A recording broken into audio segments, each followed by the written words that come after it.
wabarakatuh. Waalaikumsalam warahmatullahi wabarakatuh. Bismillahirrahmanirrahim. Alhamdulillahirabbil alamin. Allahumma shalli wa sallim wa barik ala sayyidina Muhammad wa ala alihi wa sahbihi ajma'in. Amma ba'du. Sedulur kula sedaya ingkang sangat kawula mulyakaken, alhamdulillah malam ini kita semua diberikan kesempatan oleh Allah untuk mengaji. Mugi-mugi kesempatan niki tadi lantaran kita semua dikumpulkan oleh Allah di tempat ini. Semoga menjadikan tempat ini semakin berkah. Semoga kita semua nanti juga dikumpulkan oleh Allah di tempat terbaik di sisinya, di surganya Allah Subhanahu wa taala. Bismillahirrahmanirrahim. Melanjutkan pembahasan kita niki ketoke pun faslun terakhir nih. Berarti suai khataman dilungkas. Faslun terakhir iki. Faslun utawi iki iku pasal tajibu wajib apa at-taubatu taubat minadz-dzunubi saking dosa fauron hale temuli niku segera ala kulli mukallafin ing atase saben-saben wong mukallaf. Ala kulli mukallafin ing atase saben-saben wong mukallaf. Jadi pasal ini menjelaskan tentang taubat, syaratnya, hukumnya, dan rukun-rukunnya. Jadi ana rukune. Di padha karo sembayang ana rukune. Taubat juga ada rukunnya. Tajibu atau batu wujuban ainian. Jadi setiap orang itu wajib untuk bertaubat min jami'i dzunubi dari semua dosa. Al-kabairi yang besar. Bittifaqi besarnya itu dengan kesepakatan ulama, atau dosa-dosa kecil yang di situ ada khilaf di antara para ulama.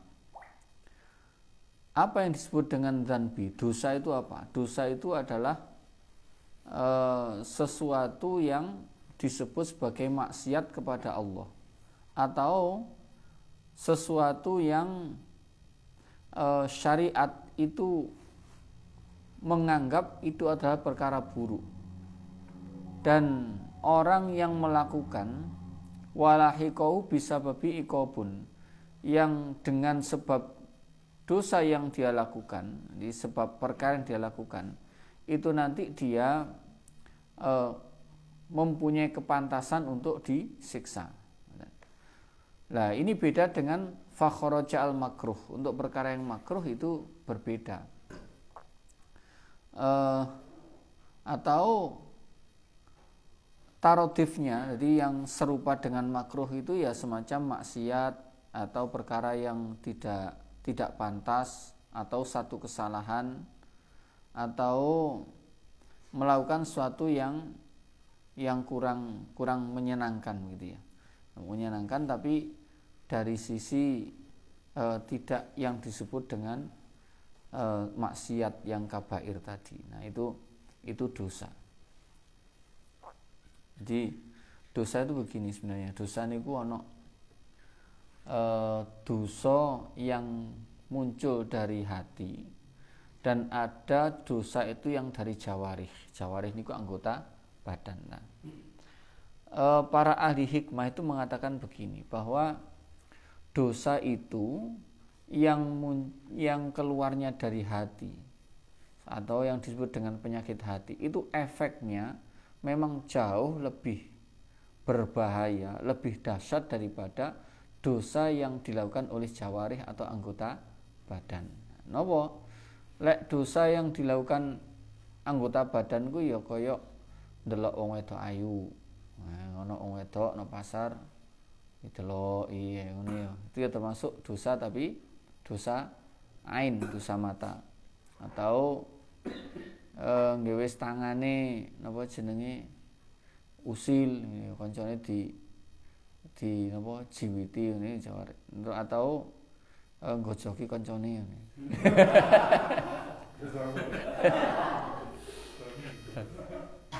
Nah, itu dosa-dosa yang dilakukan oleh jawarih.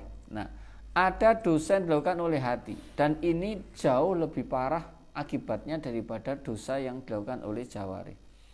Napa dosa yang dilakukan hati niku koyok misalkan ngerentek elek. Iya, itu gak sampai ngomong, sik ngerentek elek. Atau nggih ngrasani tapi tekok jero ati. Atau ada penyakit ujub pamer atau riak, merasa paling pintar, merasa paling berhak, merasa paling baik, itu juga termasuk dosa hati. Nah, itu merupakan ngeten. Wong ahli hikmah itu terasa banget, apalagi orang yang kasyaf. Orang yang kasyaf itu orang yang bisa oleh Allah itu dibuka beberapa hijab. Jadi kan kita itu kan ada hijab dengan ada dengan alam jin, itu ada hijab, dengan alam malakut itu ada hijab. Nah, itu sebagian hijab itu ada yang dibuka, sehingga ada orang itu yang kasyaf itu bisa melihat sesuatu yang bagi orang biasa itu ditutup. Jadi ada sesuatu yang bagi orang biasa itu dibuka. Kayak misalkan makanya biasanya ana wong sing ngomong pitik iku lek bengi kok bengok-bengok berarti ana biasa ana maling ana apa ngene iki. Atau itu memang gitu. Jadi ada hijab yang itu tidak dibuka untuk manusia, tapi tidak dibuka untuk manusia biasa, tapi dibuka untuk hewan. Jadi yang banyak tutupnya itu manusia sama jin, itu banyak tutupnya. Jadi hijabnya banyak. Tapi kalau untuk hewan-hewan itu kebanyakan dia itu hijabnya enggak dihijab, jadi kelihatan. Nah, makanya ada orang itu yang oleh Allah dibuka hijabnya, bisa melihat. Nah, itu pernah cerita kepada saya ngeten. Wong napa aku iki lek pas ngelakoni dosa sing ya kadang kan akeh tamune ngoten nggih. Kiai biasanya kan tamune akeh. Lah ketika banyak tamu, ketika ada tamu. Lah tamu iku kok sing mara iku gampangane wong wedok ayu misalkan kan ya panggan delok to. Lah akhirnya itu kan juga bagian dari maksiat. Itu tidak serta-merta menutup hijabnya. Jadi hijabnya itu enggak mara ketutup. Jadi penglihatannya itu tetap biasa, enggak berpengaruh. Tapi begitu misalkan ana wong wadul, ana wong mara. Terus misalkan wong lanang nyambatno bojone, ya, ngrasani. Terus dhek napa plus beliau krentek melok ngrasani elek nang ngene bojone. Itu langsung hijab itu langsung tertutup. Dadi kok ndelok malah gak ketok napa-napa. Lah niki kalau orang yang ahli hikmah itu memang betul-betul ada pengaruh ketika orang itu berpenyakit hati itu memang efeknya itu langsung cepet. Makanya lek dengene dengene hadis-hadis kan wong orang hasud niku membakar amalnya seperti jadi amalnya itu pahalanya itu terbakar seperti kayu ya api yang membakar kayu yang kering. Jadi amale itu koyok langsung kobong, langsung entek ini ya. Nah, itu memang dosa hati itu seperti itu. Jadi memang begitu berpengaruh. Jadi lek wong ahli hikmah pancen efeke krasa men. Makanya termasuk Imam Abu Hanifah niku kan ngeten. Air mustakmal itu ya gak iso dadi suci meneh. Tapi kalau Indah Syafi'i kan kalau air mustakmal niku dikumpulne dadi lebih dari 2 kula, itu dadi suci meneh. Ya misalkan wudu kayak dengan ngampel engko lak wudu iso ditadai. Lah air yang ditadai teko wudu iku mau kan wis jumlahnya kan lebih dari 2 kula. Nah itu sudah suci lagi. Kena digawe wudu. Tapi itu Indah Hanafiyah, menurut Imam Hanafi enggak bisa. Jadi wis mustakmal ya mustakmal. Jadi gak iso dadi suci meneh. Benar-benar rutuh, ketok dosa iku ketok rutuh, ngregeti banyu iku ketok tenan. Lah makane itu dijadikan sebagai pendapat beliau bahwa air itu yang kalau mustamal ya mustamal, tidak bisa dipakai bersuci lagi. Nah ini ngoten. Nah jadi makanya penyakit hati itu wis angur-anguran wis ngomong ngene iki wis lek dosa-dosa jawari itu tidak begitu wis ana efeknya tapi tidak begitu besar. Makanya lek ngene hadis-hadis itu yang banyak disebutkan is penyakit-penyakit hati tadi kayak ngerasani, hasud, iri, dengki. Itu yang penyakit yang sangat berbahaya. Jadi oleh wong ahli hikmah krasa temen. Efek iku langsung nek dia gak krasa nggih. Belas ra krasa wis. Ngrasani sedina full ki wis ora krasa belas. Ya kan memang kita itu hampir semuanya ditutup. Hijab kita itu ndak dibuka. Cara dibuka ngono paling wis wonge apik kabeh. Nah, cara kene dibuka paling wis gak wani napa jenenge rasan-rasan langsung hilang. Iku lek beliau cerita begitu napa ana napa lara ati ngoten niku ana penyakit atine mulai muncul itu balekno hijabnya biar terbuka lagi itu sulit. Kadang sampai 15 hari, kadang sampai 1 bulan tuh ndak balik. Itu saking beratnya penyakit hati. Bila penyakit lek maksiat fisik itu nggak begitu berpengaruh. Artinya nggak betul ya pengaruhnya itu kepada tersingkapnya hijab itu hampir ndak ada. Nah, artinya ditaubati itu lebih mudah.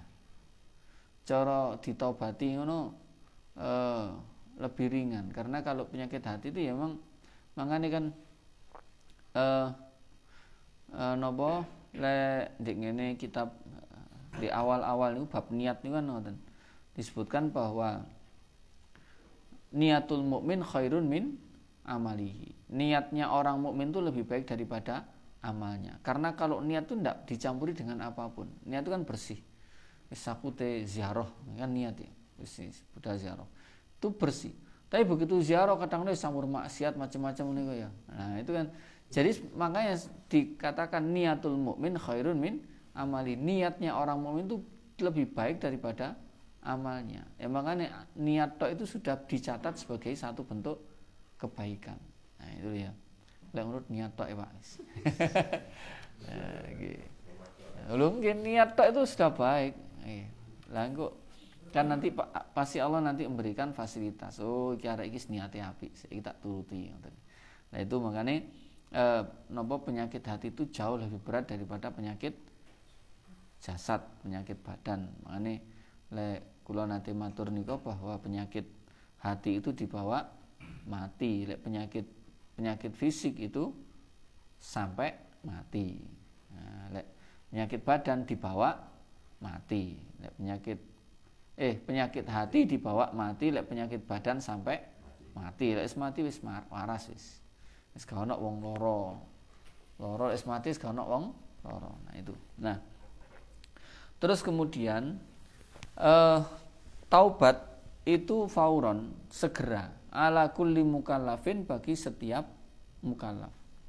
Li alla ya'tihi al maut wa huwa asin. Kenapa kok harus segera? Agar dia nanti li alla ya'tihi al mautu wa huwa asin. Jangan sampai dia itu mati dalam keadaan dia masih dalam kondisi orang yang bermaksiat. Walidza qila al-ajalatu minasyaiton, bahwa wong kesusu ki bagian penggaweane setan. Dadi wong kesusu ki penggaweane setan. Illa fisitin, kecuali dalam 6 hal. Jadi kesusu ki gak oleh kecuali dalam 6 hal. Yang pertama at-taubah, tobat. Was-sholatu idza dakhala waqtiha, kesusu untuk ngelakoni salat, mboten kesusu, salate kesusu. Salat copet itu mboten, tapi bersegera untuk menjalankan salat ketika waktunya sudah masuk.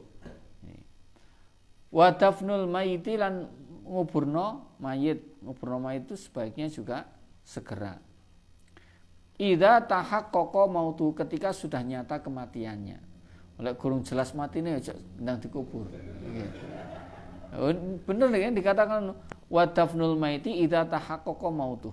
Mendem mayit ketika sudah nyata kematiannya. Oleh iki wis mati tanam ayo kondang cepetan iki. Engko lek moro pas dipocongi moro nggih. Moro-moro pas wae didusi moro kedep-kedep. Utawa pas wae dikubur ojo nemen-nemen ngono ya repot. Nah. Intaha koko mautu wa tazwijul bikri idza balaghot dan menikahkan perawan ketika sudah balik. Lek waktune ndang dirabekno. Iki wis waktune ndang dirabekno. Niki bahasane perawan tapi lek Joko gak ono iki. Bahasane bikir nih. Menikah karena menikahkan nih karena perawan ki dinikahkan. Nanti lek wong lanang iku rabi gak dirabekno tapi ngerabi. Ini bahasanya beda. Dilek wong wedok iki jen dirabekno. Karena dia ndak punya hak untuk menikah. Yang berhak menikah itu laki-laki. Idza balagot wa taqdimu ta'ami lidhaifi, menyegerakan makanan untuk tamu. Tidak duwe tamu ndang disuguhi panganan. Nggih. Paling kak ngombe sik. Engko wis temulih, lho iki mesti arep tak geno panganan nih. Gayane. Wis temulih. Terus wa qada utaini idza halla, dan nyauri utang ketika sudah jatuh temponya. Wis iki sing paling paling menyentuh. Paling menyentuh iki. Jadi niku nggih jadi napa termasuk sesuatu yang kita itu boleh kesusu, jadi segera, mesti menyegerakan. Itu hanya 6 hal. Untuk yang lainnya itu tidak boleh. Jadi kaya kesusu mulih ini gak oleh. Kesusu napa nggih sing boleh itu nanti pokoknya didelok kesusu ngeten oleh gak boleh didelok 6 iki. Tobat, salat, napa mendem mayit, ngerabekno perawan, terus niki perawan lho ya basane duduk rondo iki. Nah, terus menyegerakan menyuguhi tamu. Terus nyarutang 6. Nah, pokoknya 6 iki sing oleh kesusu, sing liyane gak oleh. Nah, liyane nyantai-nyantai ae. Liyane kesusu nage.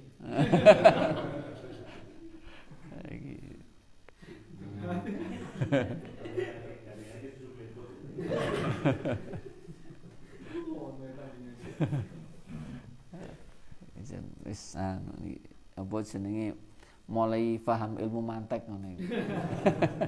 Ilmu mantek iki. Golek bandingane. Pun. Nah niku yang napa bagian dari taubat. Jadi taubat itu adalah sesuatu yang kita harus kesusu. Nah. Terus qala As-Suhaimi wa muqtada kalamun Nawawi anna kauna wujubuha faurian mutafakun alaih bal mujma' alaih. Imam Nawawi itu menyatakan bahwa kewajiban taubat itu tidak hanya mutafak, tidak hanya disepakati, tapi semua ulama itu menyatakan bahwa itu adalah sesuatu yang harus disegerakan.